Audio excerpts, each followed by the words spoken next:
cumpliendo la gran comisión de nuestro Señor Jesucristo de, por tanto, ir y hacer discípulos a todas las naciones, enseñándoles que guarden todas las cosas que os he mandado.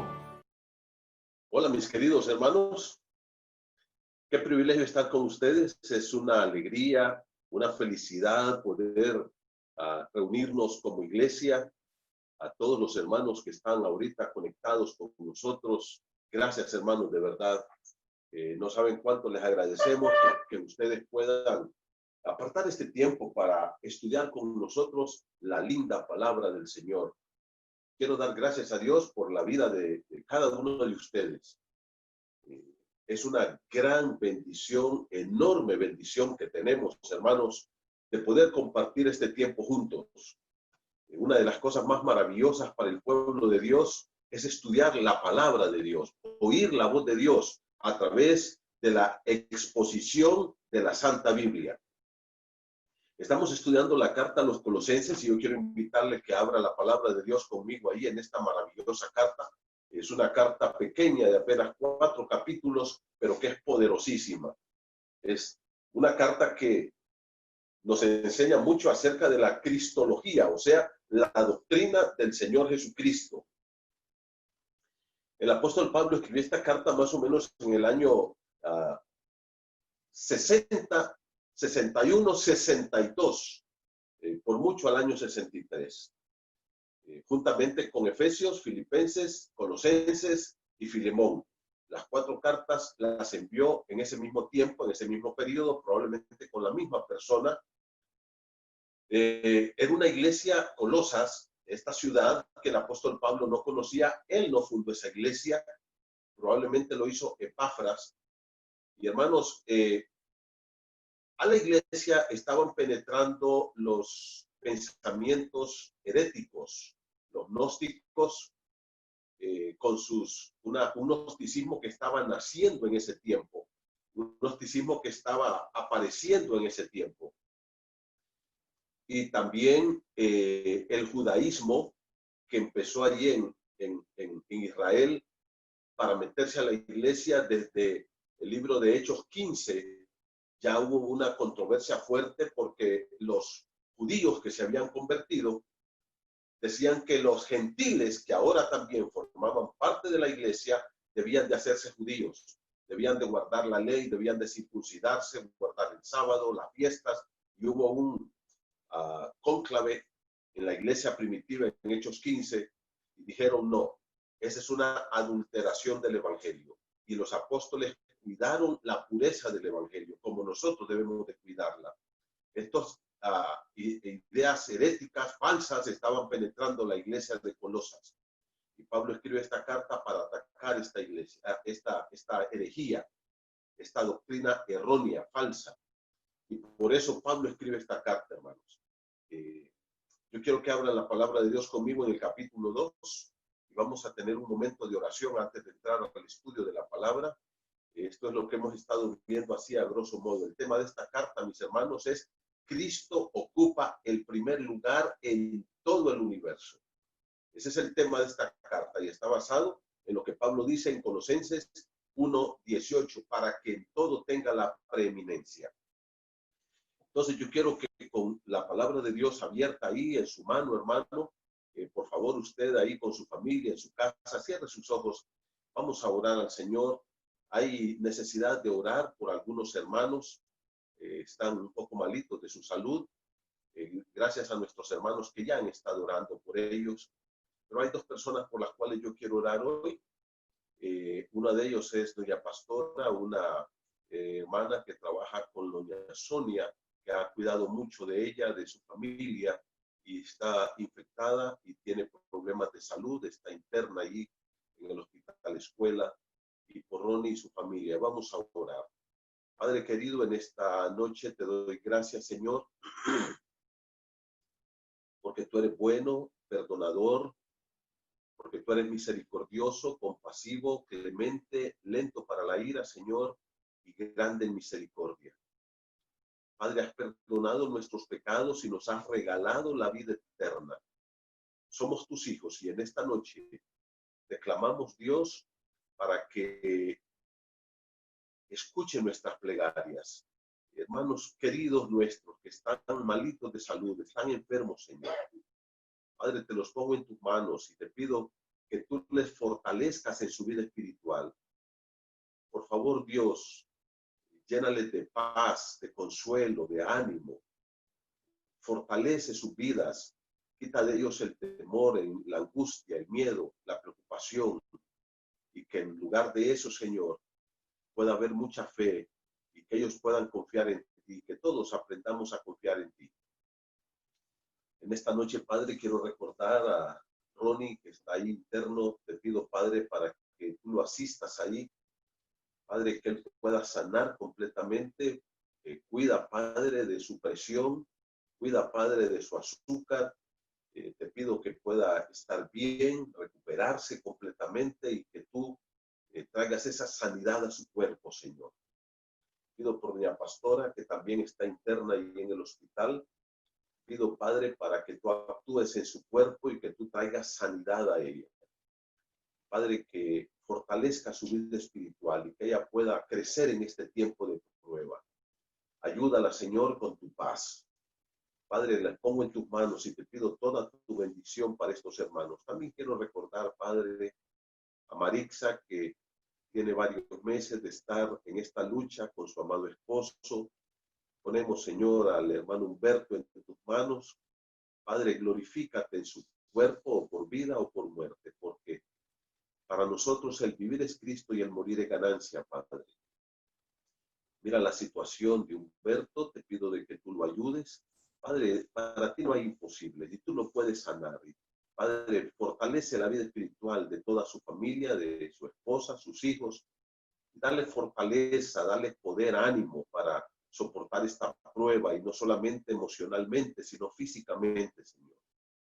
Padre, recordamos a todos nuestros queridos hermanos que están pasando por pruebas, que están enfermos, que están con problemas de trabajo, en los negocios, en las empresas, en las familias. Te pido, Padre, de que traigas tú esa paz y ese consuelo, esa fortaleza, y que tú soluciones todos estos problemas nuestros, Señor. Padre, tú eres nuestra única esperanza. Padre, ponemos a cada uno de tus hijos en tus manos. Bendícelos, Señor. Y en esta noche, Padre, pedimos que por favor ilumines nuestra mente y corazón con tu Espíritu Santo y que tú nos hables. Padre, aclara tu palabra y no solamente, Señor, que la podamos entender, sino que podamos vivirla. Danos el poder para aplicarla a nuestras vidas. Gracias por este momento en el nombre de Cristo Jesús. Amén. Muy bien, hermanos, en el libro de Colosenses vamos a estudiar hoy el tercer pasaje que tiene que ver con Colosenses, capítulo 1, versículo 24 hasta el capítulo 2 y versículo número 7. Entonces, ahí nos vamos a detener. Ese es el pasaje que vamos a estudiar. Y el tema que vamos a estar desarrollando hoy es el siguiente. Cristo, el preeminente, administra su misterio y su ministro o sus ministros. Entonces vamos a repetirlo, por favor. ¿Cuál es el tema de esta sección en Colosenses capítulo 1 del 24 al capítulo 2, verso 7? Cristo, el preeminente, aquel que tiene el primer lugar en todo, administra su misterio y sus ministros.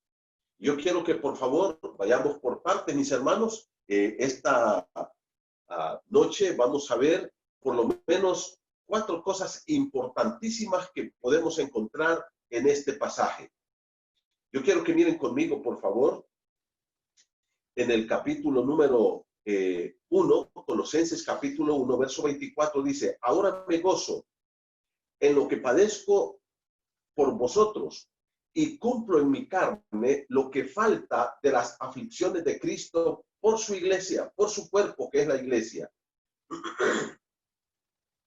de la cual fui hecho ministro, según la administración de Dios que me fue dada para con vosotros, para que anuncie cumplidamente la palabra de Dios.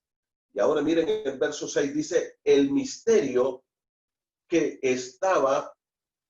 había estado oculto desde los siglos y edades, pero que ahora ha sido manifestado a sus santos, a quien Dios quiso dar a conocer las riquezas de la gloria de este misterio entre los gentiles, que es Cristo en vosotros, la esperanza de gloria, a quien anunciamos, amonestando a todo hombre y enseñando a todo hombre en toda sabiduría e inteligencia, en toda sabiduría, a fin de presentar perfecto en Cristo Jesús a todo hombre, para lo cual también trabajo, luchando según la potencia de él, la cual actúa poderosamente en mí.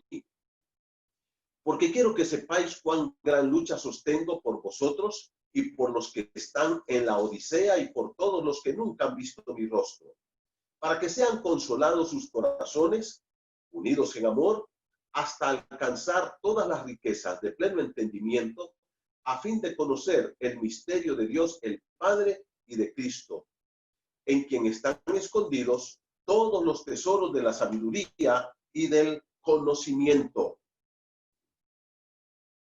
Y esto lo digo para que nadie os engañe con palabras persuasivas, porque aunque estoy ausente en cuerpo, no obstante en espíritu estoy con vosotros, gozándome y mirando vuestro buen orden y la firmeza de vuestra fe en Cristo.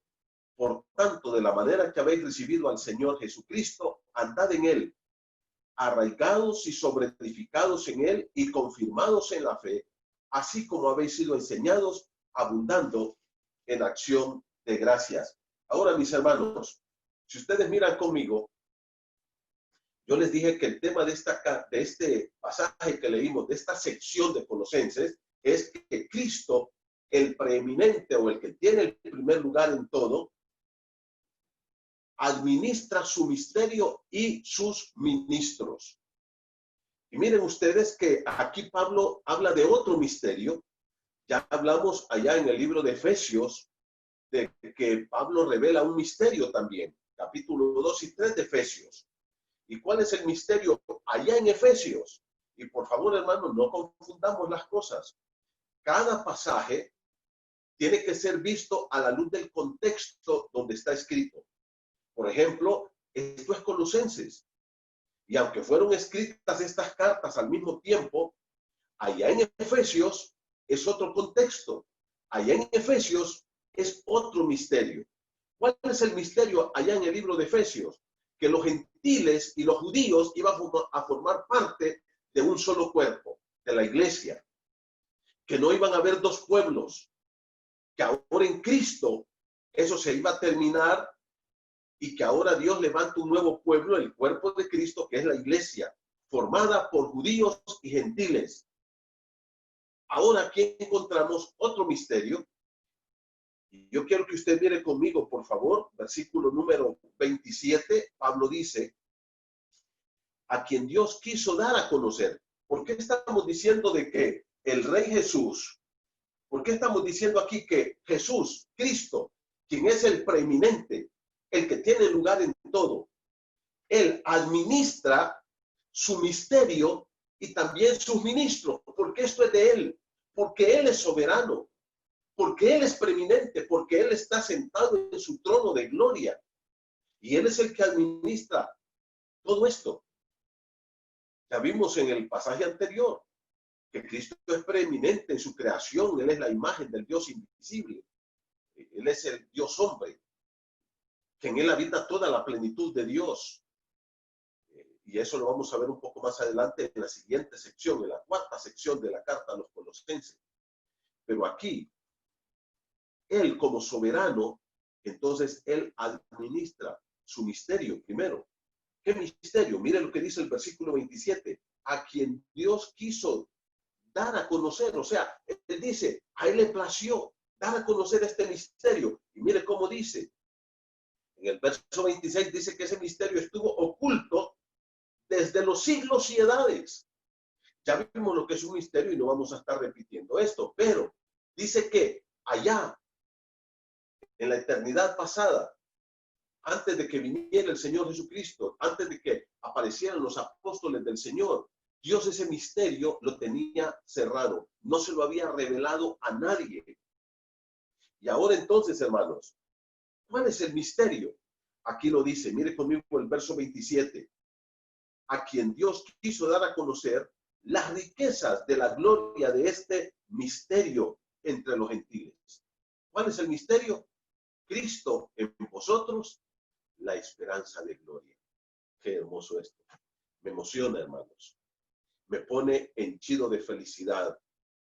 Dice, Cristo en vosotros. La otra versión que yo tengo dice, Cristo viviendo en ustedes. Cristo en nosotros. Y dice que Él trajo ¿qué? Al venir a vivir a nosotros, la esperanza de gloria. Y Pablo dice, mire, esto es un misterio que Dios lo tenía oculto. ¿El qué? Que Él mismo, Dios mismo, iba a venir a vivir a nuestros corazones. Y nos iba a traer esa esperanza de gloria eterna. Y hermanos, esto es algo hermoso. Esto es algo maravilloso. Ahora, hay una pregunta importante. Y yo, ahorita estamos tratando de armonizar este tema para que ustedes lo puedan entender. Primero, Él escogió a sus ministros para revelar este misterio. Él tuvo profetas en el Antiguo Testamento. Hubo una cantidad de profetas. Pero a ninguno de ellos les reveló en el Antiguo Testamento que Él iba a venir a vivir a la vida de su pueblo, de su iglesia. Y especialmente, mucho menos, pensar en un pueblo gentil, como dice allí. Este misterio entre los gentiles. Si los gentiles ni tan siquiera formaban parte de ese pueblo, los judíos los tenían aparte. Ahora dice Pablo, Dios lo tenía oculto esto, en un secreto para Él. Y Él escogió a sus siervos y Él se los reveló. Entonces, desde ese punto de vista, el tema que hemos escogido para esto, a la luz del estudio que hemos preparado hoy, es Cristo el preeminente, o que el que tiene el primer lugar en todo. Administra su misterio y a sus ministros. Una buena pregunta antes de entrar a desarrollar el pasaje ya completamente. Una buena pregunta que nosotros nos hacemos es esta, hermano. ¿Cómo es que Cristo vive en nosotros? Mire cómo dice el versículo. Cristo en vosotros. La preposición en, hermano, quiere decir dentro de. Cristo dentro de vosotros. Ahora, la pregunta es, ¿cómo Cristo ha venido a vivir, a morar en nosotros? Y para esto quiero invitarles que vayan conmigo a Juan 14, por favor. Yo quiero que usted busque conmigo,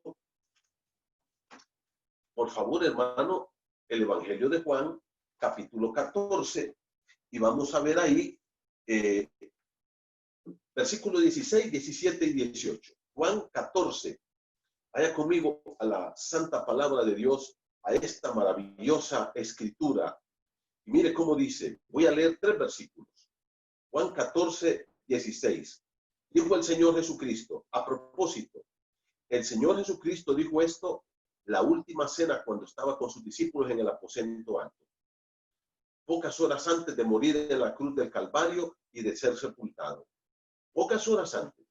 Probablemente esta plática la sostuvo a las 8, 9 de la noche con sus discípulos. Está todavía en el aposento alto. En capítulo 14 de Juan, verso 31, termina diciendo el Señor Jesucristo, levantaos, vamos de aquí. Hasta que termina lo que dice el 14, ellos se levantan y salen del aposento alto y van al huerto de Getsemaní, donde Jesús será capturado a medianoche. Ahora, ¿qué dijo el Señor? Unas pocas horas antes de ser capturado, juzgado, asesinado vilmente, morir en la cruz y ser sepultado. Juan 14, 16 dice, y yo rogaré al Padre, y Él os dará otro consolador para que esté con vosotros para siempre. El Espíritu de verdad, al cual el mundo no puede recibir porque no le ve ni le conoce. pero vosotros le conocéis, porque mora con vosotros y estará en vosotros. No os dejaré huérfanos. Mira el verso 18, por favor. No os dejaré huérfanos, vendré a vosotros. El Señor Jesucristo aquí dice 5 cosas. En primer lugar, el Señor promete que va a mandar otro consolador. Versículo número 16. Y yo rogaré al Padre y os dará otro consolador. La palabra otro aquí, mi hermano, en el griego, que fue el idioma en que se escribió el Nuevo Testamento, es la palabra alos. Y esta palabra quiere decir otro exactamente igual a mí. El Espíritu Santo es exactamente igual a Jesús. Él es Dios, igual que el Señor Jesús. Segunda cosa, el Señor Jesús promete que ese consolador, Paracleto, que se le llama aquí, dice, va a estar con ustedes para siempre. Mira el versículo número 16, dice, y yo rogaré al Padre y os dará otro consolador, otro igual a mí, de mi misma esencia, de mi misma sustancia, el mismo Dios que yo soy. Él será el otro consolador. Y mira el verso 16, para que esté con vosotros para siempre. Jesús promete que ese consolador se quedará con sus seguidores para siempre, que no se irá nunca. Tercera cosa, Jesús enseña que ese otro consolador se llama el Espíritu de verdad, que también se conoce como el Espíritu Santo. Mira el versículo 17. El Espíritu de verdad. Aquí aclara a quién se refiere Jesús cuando dice otro consolador. Primera cosa, el Señor promete que va a mandar otro consolador exactamente igual a él. Segundo, promete que va a estar con su pueblo, sus seguidores, sus discípulos para siempre. Tercero, promete que es el Espíritu Santo. En cuarto lugar, mire cómo dice, el cual el mundo no puede recibir porque no le ve ni le conoce. Ahora, mire, esto es clave. Dice, pero vosotros le conocéis porque mora con vosotros y estará en vosotros. Aquí hay dos preposiciones, con y en. El Señor Jesucristo les dice a sus discípulos, ese Espíritu de verdad, ese Espíritu Santo, ahorita, mientras yo estoy aquí con ustedes, Él está con. La palabra aquí quiere decir junto a, al lado de. El Espíritu Santo, en ese tiempo, mis hermanos, era todavía el sistema del Antiguo Testamento, aunque estamos en el Nuevo Testamento ya, en el Evangelio de Juan. Pero el sistema espiritual que había todavía era ajustado al Antiguo Testamento, donde el Espíritu Santo no bautizó a nadie, no moró en nadie, no vivió en nadie. Venía, sí, pero para algunos eventos específicos. Y eso usted lo puede leer, por ejemplo, en el libro de los Jueces. Dice, y el Espíritu Santo vino sobre Sansón, y el Espíritu Santo vino sobre Gedeón. Ahora, dice el Señor, el Espíritu Santo mora con ustedes. Pero cuando yo me vaya y lo envíe, Él ya no va a estar con ustedes, sino va a estar en ustedes. Hermano, el Espíritu Santo está en nuestro corazón. Dentro de. Ahora, quinta cosa, versículo número 18. Jesús termina diciendo, no os dejaré huérfanos, vendré a vosotros. Esto es hermoso. Jesús promete que Él va a venir a sus discípulos. Aclaro, esta promesa no es la segunda venida de Cristo, mi hermano. Aquí el Señor nos está prometiendo que Él va a regresar por segunda vez a la tierra. Lo que el Señor está diciendo es, en este tiempo que yo no voy a estar con ustedes físicamente, yo me voy a ir al Padre, yo voy a morir, voy a resucitar, y luego, ¿qué dijo el Señor? Yo me voy a ir al Padre. Luego que yo me vaya, voy a enviarles el Espíritu de verdad, para que esté con ustedes para siempre. Entonces, hermanos, en este tiempo, cuando Cristo no está presente físicamente con nosotros, con su iglesia, Él está ya sentado a la diestra del Padre, allá fue glorificado, dice que se le exaltó hasta lo sumo, allá está sentado a la diestra del Padre. Y luego entonces, el Espíritu Santo nos ha bautizado, y el Espíritu Santo es el que vive en nosotros. Pero Jesús dijo, yo vendré a ustedes.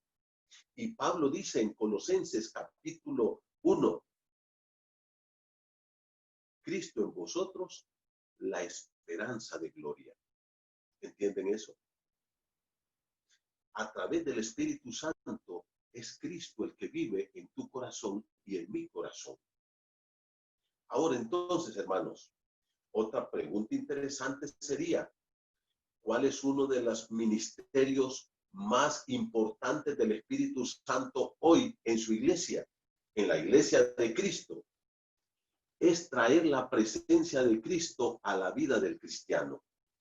Cristo dijo, yo le voy a dar el otro espíritu, el otro consolador. Yo soy consolador ahora, le voy a dar otro igual a mí. No los voy a dejar huérfanos. ¿Qué dijo el Señor? No los voy a dejar abandonados, como que no tuvieran padre. No, no. Dijo el Señor, vendré a vosotros. ¿Cómo vino Jesús? En Hechos 2, a través del Espíritu Santo.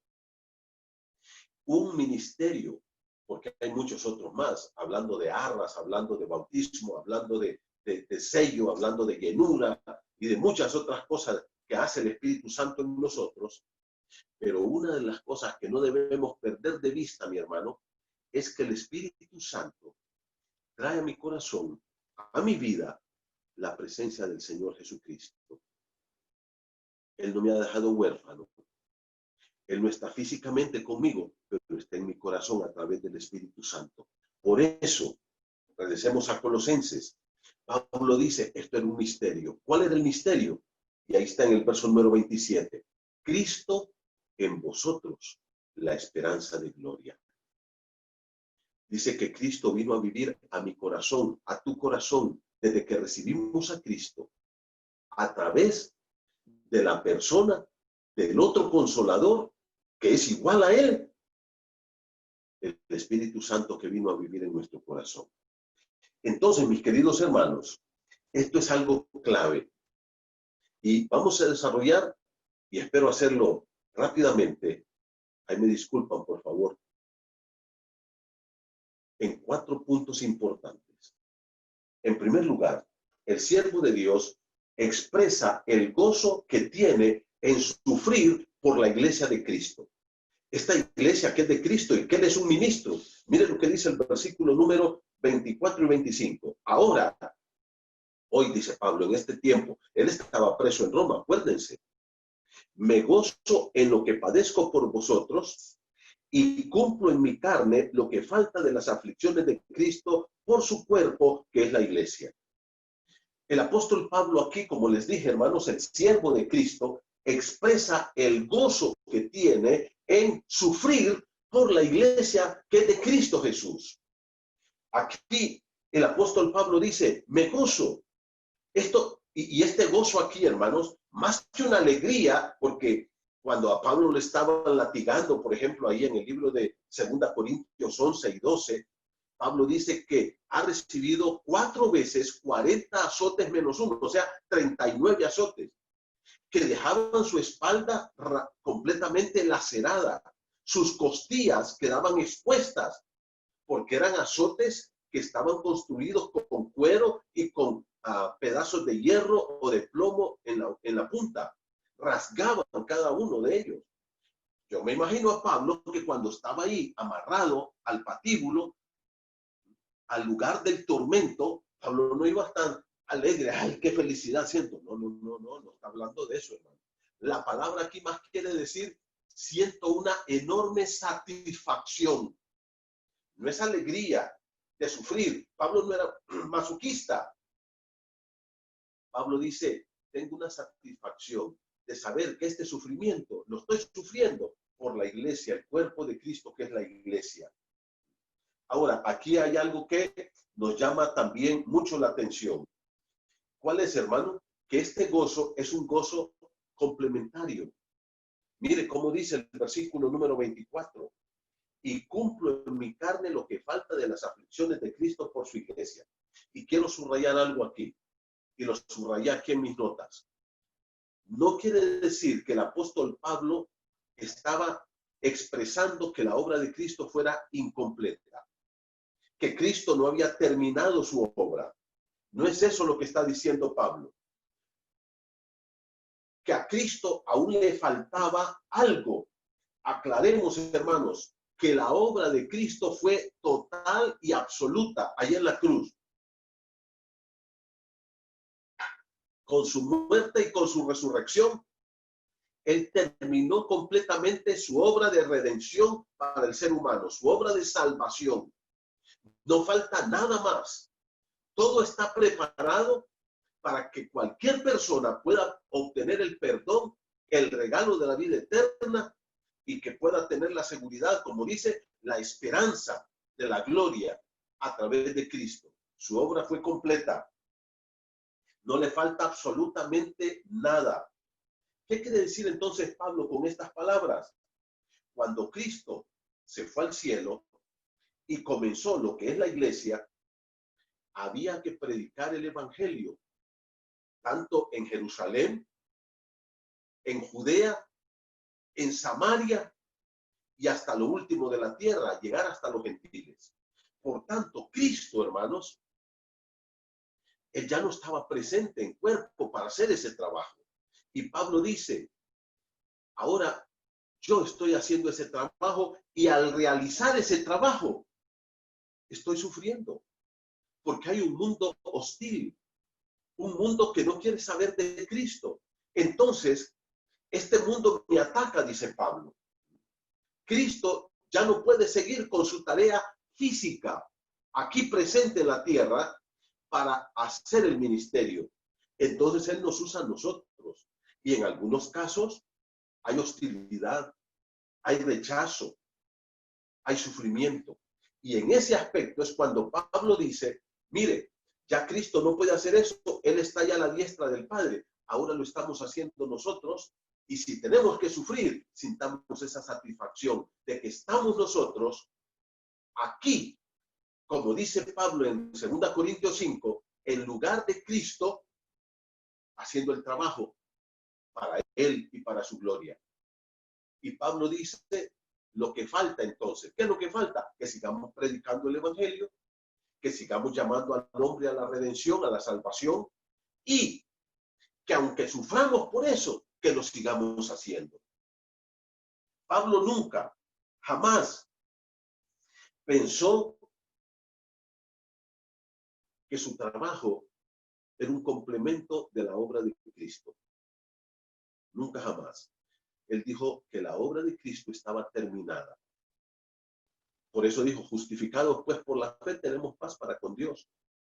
No necesitamos nada más. Cristo lo hizo todo. Ahora, ustedes pueden ver aquí, hermanos, que lo que Pablo está hablando es de ese ministerio y de la satisfacción de ver crecer el cuerpo de Cristo. Miren lo que dice el versículo número 24. Las aflicciones de Cristo por su cuerpo, que es la iglesia. Y entonces dice, miren el versículo 25, de la cual, ese es un pronombre relativo que se refiere a la iglesia, yo fui hecho ministro. La palabra ministro aquí en el original, hermano, es la palabra diácono. Pablo dice, yo he sido constituido un servidor. La palabra diácono quiere decir un servidor.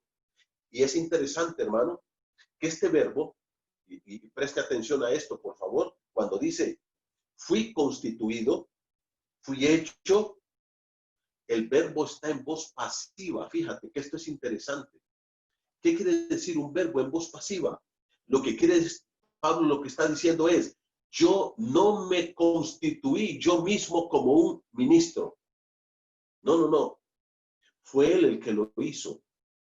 Fue Dios el que tomó la iniciativa. Por eso le pusimos a este tema que Cristo, el preeminente, administra su misterio. Él sabe a quién se lo revela, cuándo lo revela, pero también administra a sus ministros. Él sabe a quién llama y a quién no llama. Y hermano, yo te voy a decir una cosa, y esto lo he dicho varias veces. Si Dios te ha llamado a ti, escucha la voz de Dios. Escucha la voz del Señor. Si Dios te ha llamado a servirle, dedícate a servir a Cristo. Si realmente tú tienes un llamado a tiempo completo, obedécelo.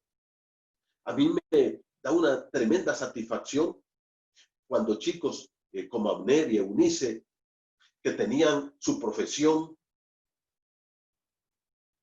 ingeniero, abogada, trabajo, pero dicen, tenemos un llamado. Y este llamado no fue hoy, hace tiempo lo hemos estado teniendo. Y han dejado sus profesiones y se han ido a preparar. Eso es obediencia. Y es Cristo el que llama. Y cuando Él te llama, hermano, Él quiere que tú te dediques a Él a tiempo completo. Lo que hizo Leslie y otras queridas hermanas ahí en México, Gaby, Kenzie, y así podemos hablar. Dice, yo fui hecho ministro. Pablo no dice, yo me hice ministro. Ahora te voy a decir una cosa. Si Dios no te ha llamado al ministerio, mi hermano, pues sírvelo. Aquí, en tu trabajo. Si Dios quiere que tú seas un arquitecto, sé un arquitecto cristiano de lo mejor. Si Dios quiere que tú estés aquí como abogado, necesitamos abogados honestos, cristianos, comprometidos con Dios. Como decía el doctor Carballosa en una ocasión que estaba predicando, allá en la iglesia donde yo trabajo, decía, en España, tengo un hermano en Cristo que de paso es médico. Y luego dijo, porque hay muchos médicos que de paso allá se acuerdan de vez en cuando que son cristianos. ¿Se dan cuenta de la diferencia? Si Dios no te ha llamado al ministerio, no te metas porque vas a fracasar. Yo recuerdo un amigo que llegó al seminario y dijo, mira, mis papás son extremadamente pobres, de una aldeíta. Yo con esfuerzo saqué la carrera de maestro. Cuando yo me gradué de maestro, intenté conseguir trabajo y no conseguí en ningún lado. No me pude ir a la universidad a seguir estudiando porque no tenía ni un 5. Y estaba ahí parado sin saber qué hacer. Y un día fui a la iglesia, yo ya era convertido, dice, y el misionero venía llegando de Estados Unidos y dijo, conseguí una beca para alguien que quiere estudiar Biblia Ceteca. Y entonces yo dije, aquí está mi salida. No tengo trabajo, no tengo dinero, no puedo ir a estudiar, no puedo trabajar, no tengo nada. Bueno, pues me voy a estudiar Biblia. Y se fue a estudiar Biblia y se graduó. Y ha sido un desastre. Cuando te digo un desastre, hermanos, es infidelidad matrimonial, división de iglesias, adulterio, bueno, un desastre completo. Porque gente que Dios lo llamó, que gente que se metió. Pablo dice, yo fui constituido. Fui constituido. Versículo número 25. Según la administración de Dios. ¿Quién es el que administra todo esto? Es el Señor. Por eso, hermanos, Él es preeminente. ¿Por qué? Porque Él es el administrador de todo esto. Y especialmente ahorita hablando de la iglesia. En segundo lugar, en primer lugar dijimos, el siervo de Dios expresa el gozo que tiene al sufrir por la iglesia de Cristo. En segundo lugar, mi querido hermano, el siervo de Dios revela el misterio en la iglesia de Cristo. Versículo 27. Misterio que había estado oculto desde los siglos y edades. Pablo dice, ese misterio estaba oculto de los siglos y edades. Pero ahora ha sido manifestado ¿a quién? A sus santos. Y recalco que Pablo siempre que se refiere a la iglesia habla de santos. Porque aunque no somos santos en nuestra práctica total, estamos caminando hacia la santidad cada día, luchando en contra del pecado. pero ya hemos sido apartados por Dios y somos santificados. Le pertenecemos a Él. No somos pecadores convertidos, somos santos, hermano. Porque cuando uno dice, mire, es que yo soy un pecador convertido, lo que quiere decir es, ay, es que todavía yo tengo ganas de cometer algunos pecaditos. Hermano, somos santos. ¿Mm?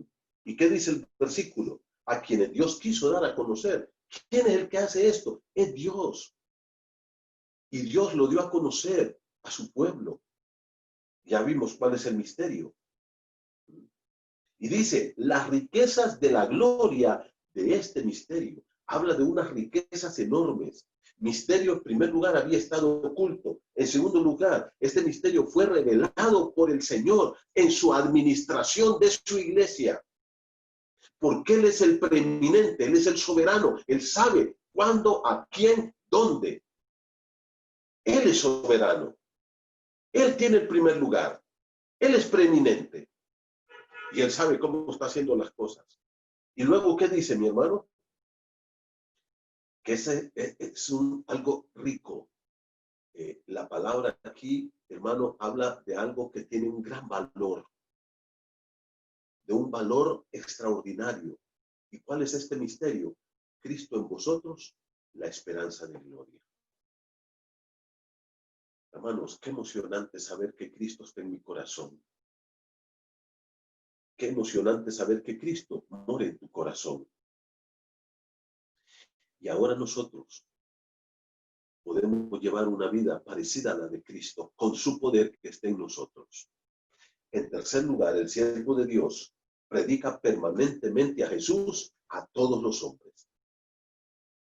Versículo número 28 dice, a quien anunciamos, amonestando a todo hombre y enseñando a todo hombre en toda sabiduría, a fin de presentar perfecto en Cristo Jesús a todo hombre.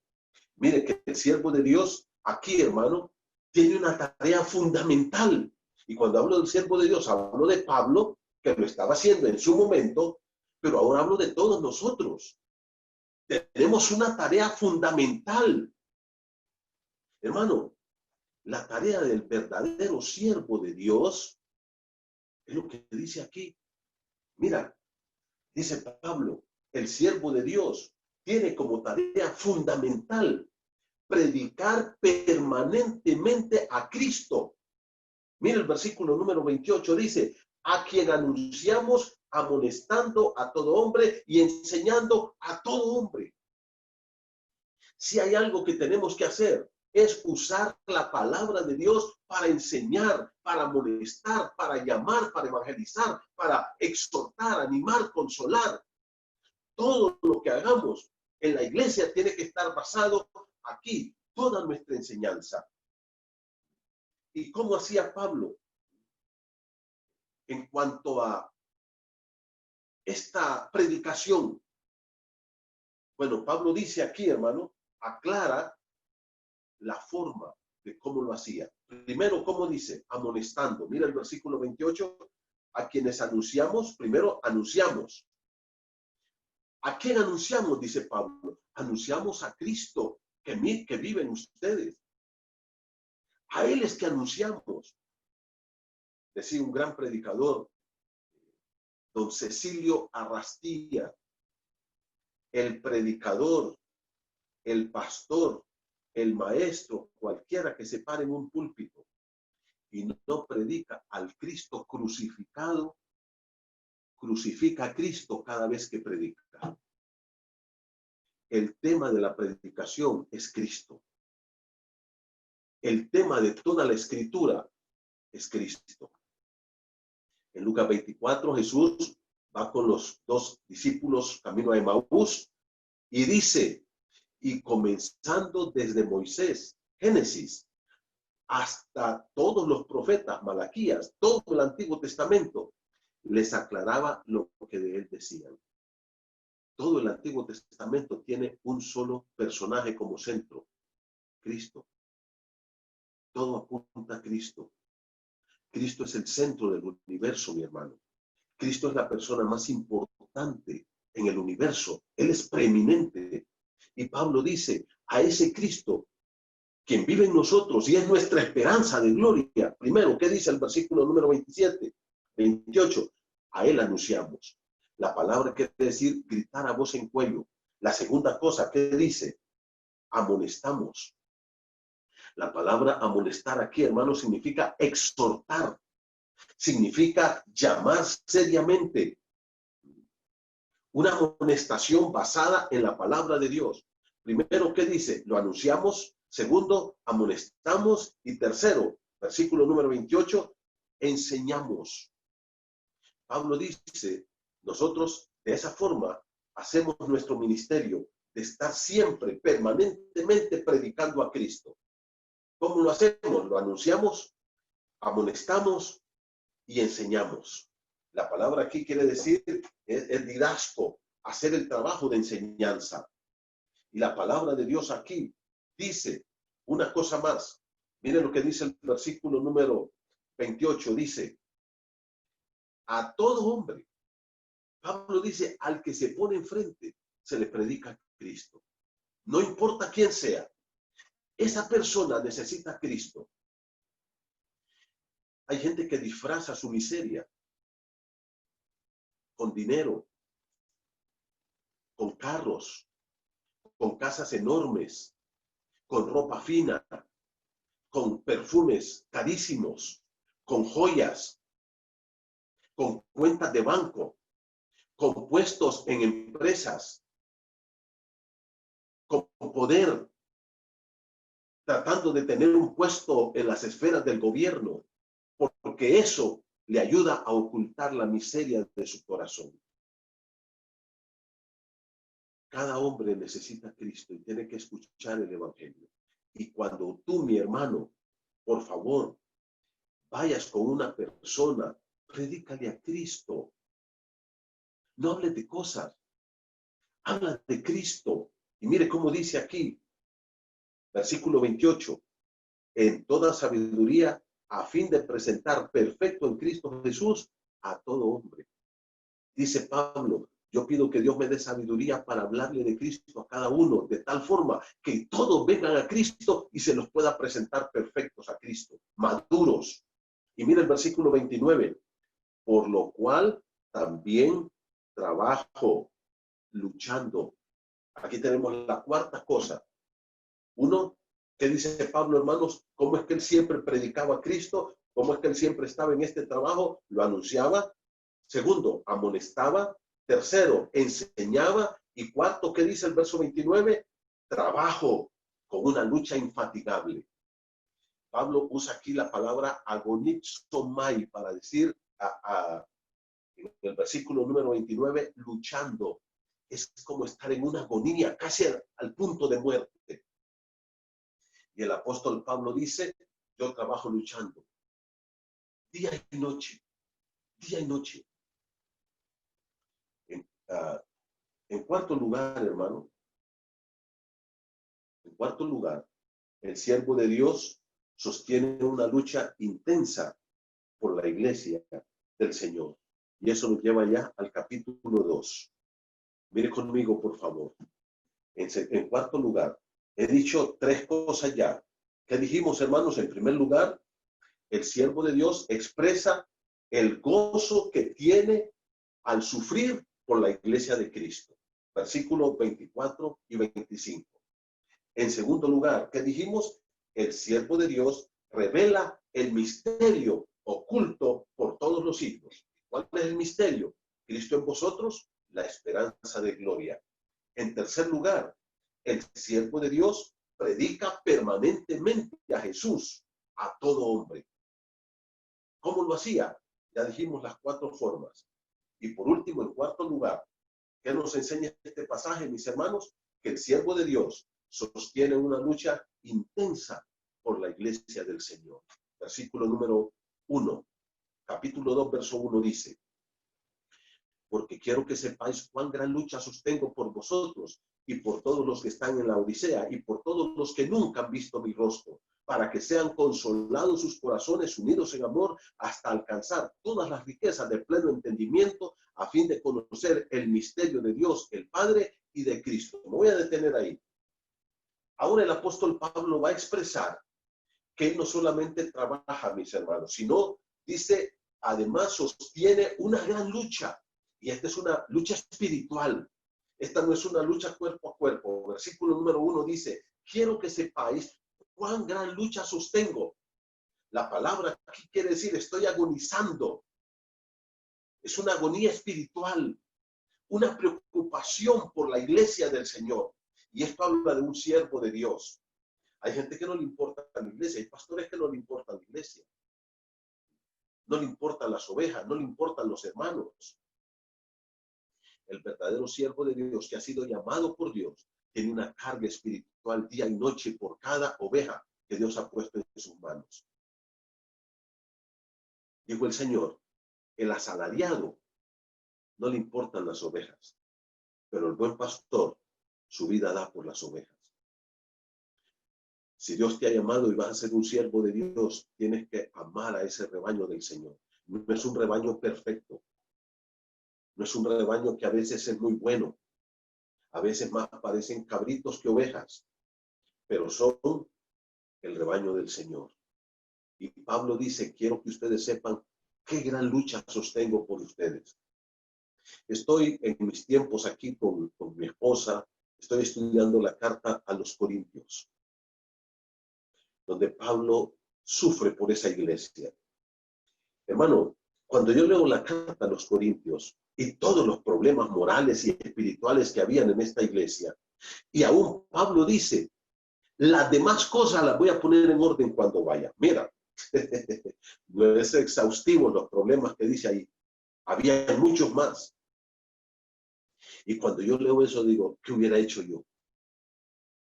Yo creo, hermanos, que yo hubiera dicho, te pierdes iglesia. Carnales, ordinarios, no. Hay una lucha. Pablo dice, quiero que ustedes sepan qué gran lucha sostengo.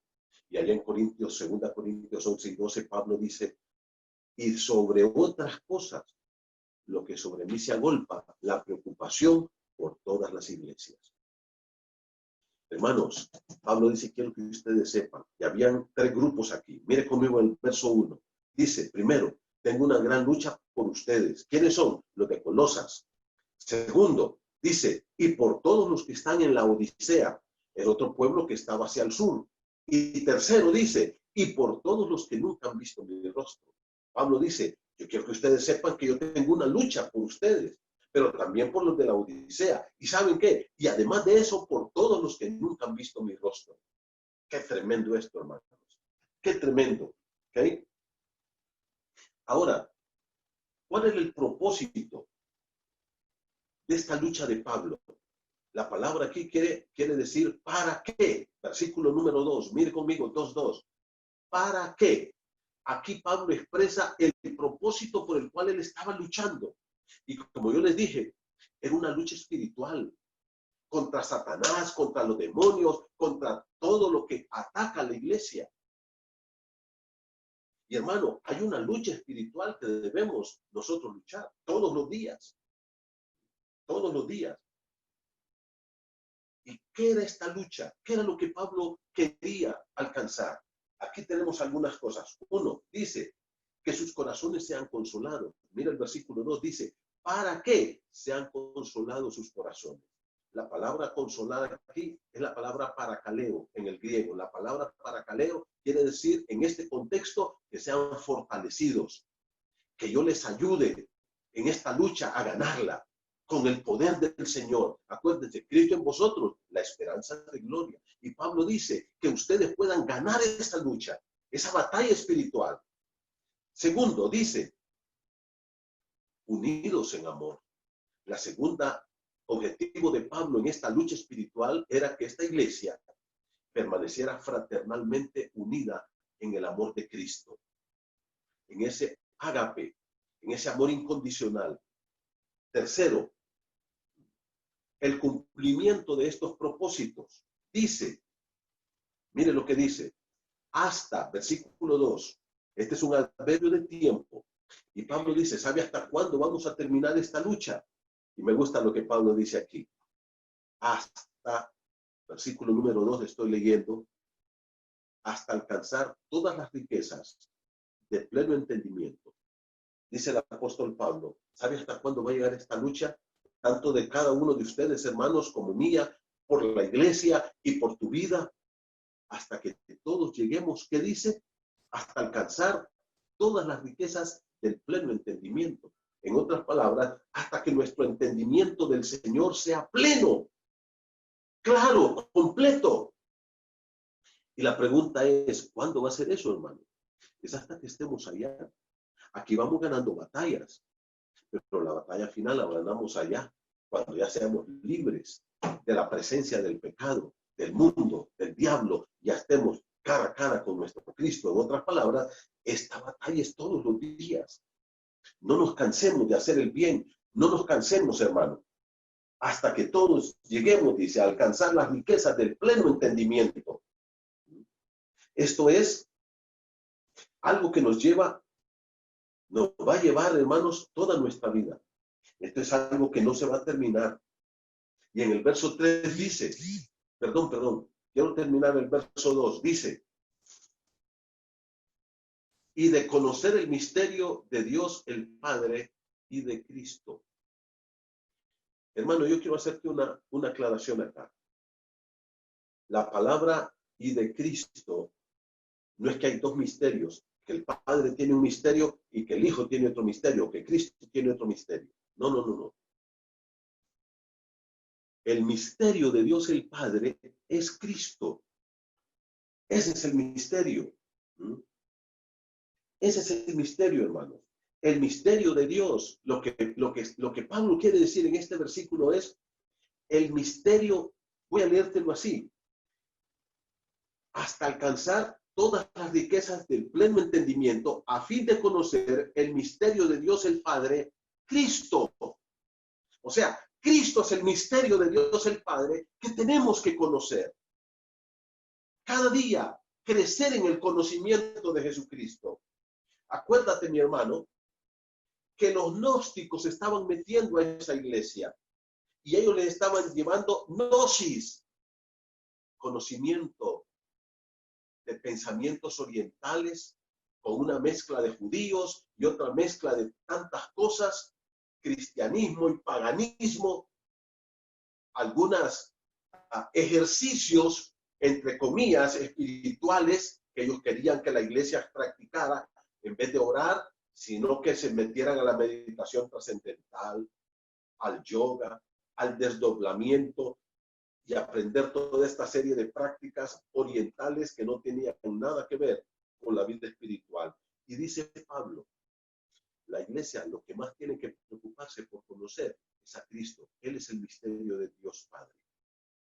No es que está diciendo el misterio de Dios Padre y el misterio de Cristo. No. El misterio de Dios Padre, Cristo.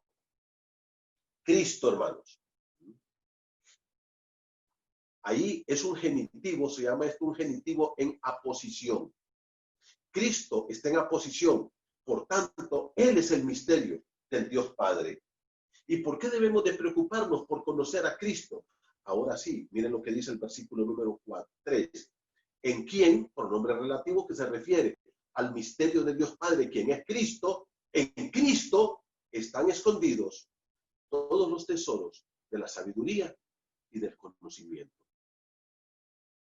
Todo lo que tú quieres saber sobre la vida está en Cristo. Él te lo enseña. Él nos va a ser el maestro del cual vamos a aprender todos los tesoros de la sabiduría y del conocimiento.